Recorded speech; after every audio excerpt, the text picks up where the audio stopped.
Breaking news చూస్తున్నాం. భారీ వర్షాల కారణంగా విజయవాడలోని ప్రకాశం బ్యారేజ్కి వరద నీరు అధికంగా చేరుతుంది. ఈ నేపథ్యంలో ఇరిగేషన్ శాఖ అధికారులు అప్రమత్తమయ్యారు. బ్యారేజ్ వద్ద 12 అడుగుల పూర్తిస్థాయి నీటి మట్టంకు చేరడంతో అధికారులు గేట్లు ఎత్తి నీటిని దిగువకు విడుదల చేస్తున్నారు. ఎగువ నుంచి వచ్చే ఇన్ఫ్లో అవుట్ఫ్లో ఆధారంగా నీటి విడుదల ఎప్పటికప్పుడు మారుతుందని ఏపీ విపత్తుల నిర్వహణ సంస్థ తెలిపింది.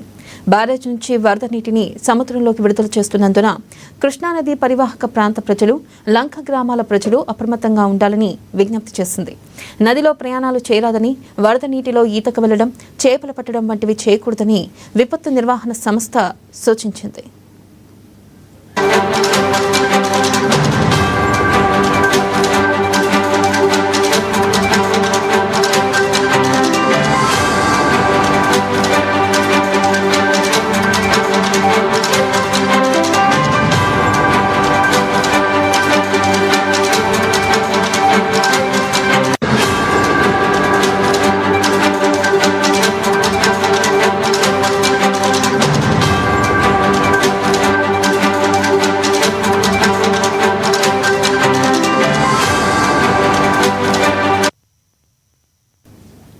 బ్రేకింగ్ న్యూస్ చూస్తున్నాం. భారీ వర్షాల కారణంగా విజయవాడలోని ప్రకాశం బ్యారేజ్కి వరద నీరు అధికంగా చేరుతుంది.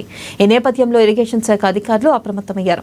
బ్యారేజ్ వద్ద 12 అడుగుల పూర్తి స్థాయి నీటి మట్టంకు చేరడంతో అధికారులు గేట్లు ఎత్తి నీటిని దిగువకు విడుదల చేస్తున్నారు. దీనిపై మరింత సమాచారాన్ని మా ప్రతినిధి రాఘవ ఫోన్ లైన్ ద్వారా అందిస్తారు.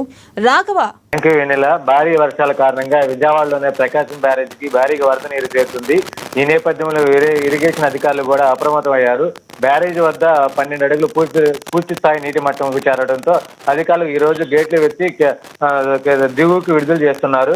అయితే సముద్రానికి విడుదల చేస్తున్నారు. అయితే ఎగువ నుంచి వచ్చే ఇన్ఫ్లో అవుట్ఫ్లో ఆధారంగా నీటి విడుదల ఎప్పటికప్పుడు మారుతుందని కూడా ఇరిగేషన్ అధికారులు చెబుతున్నారు. ఇప్పటికే పైనుంచి వర్షాల కారణంగా పులిచింతల బ్యారేజ్ నుంచి కానీ లేకపోతే చుట్టుపక్కల గ్రామాల నుంచి కూడా వచ్చిన నీటి వరద నీటి అంతా బ్యారేజ్ చేరడంతో కూడా ఈ వరద నీటిని అంతా సముద్రంలోకి విడుదల చేసేందుకు కృష్ణానది పరివాహక ప్రాంతాల్లో ప్రజలు కూడా లంక గ్రామాల అప్రమత్తంగా ఉండాలని కూడా ఇప్పటికే చేసింది. అయితే స్థానిక జిల్లా కలెక్టర్ కూడా కింది స్థాయి అధికారులు కూడా ఎప్పటికప్పుడు అప్రమత్తం చేశారు. ప్రతి గ్రామాలు కూడా ఎటువంటి ఆ సంఘటనలు జరగకుండా ఈ ఉధృత రైతులకు కానీ ఎటువంటి ఇబ్బందులు పడకుండా చూడాలని కూడా ఇప్పటికే అధికారులు కూడా దిశానిర్దేశం చేసినట్టు కూడా కలెక్టర్ కూడా నిన్న సమాచారం. అయితే ప్రకాశం బ్యారేజీకి కింద నీటి విడుదల, ఎందుకంటే దాని పరివారక ప్రాంతాలకు కానీ అప్రమత్తంగా ఉండాలని కూడా వరద నీటిలో కూడా ఈతకి వెళ్ళటం కానీ చేపలు పట్టడం కానీ లేకపోతే ఎటువంటి కార్యక్రమాలు కూడా చేయకూడదని కూడా అధికారులు కూడా ఇప్పటికే ఆదేశాలు జారీ చేసినట్టు కూడా తెలుస్తుంది.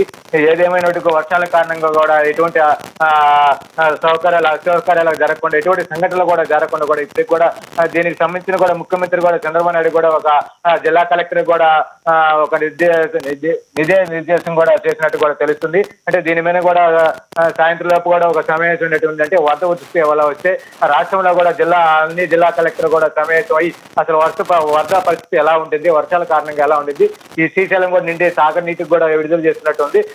సాగర్ కూడా కొన్ని సాగర్ ప్రాజెక్టు కూడా నిండుట కూడా ఉన్నట్టు తెలుస్తుంది. ఈ నేపథ్యంలో కూడా ప్రకాశం భారీగా వరద నీరు చేరుతుందని కూడా ఇరిగేషన్ అధికారులు ఇప్పటికే అధికారులు కూడా అప్రమత్తం చేసినట్టు కూడా తెలుస్తుంది. Right, thank you Raghava.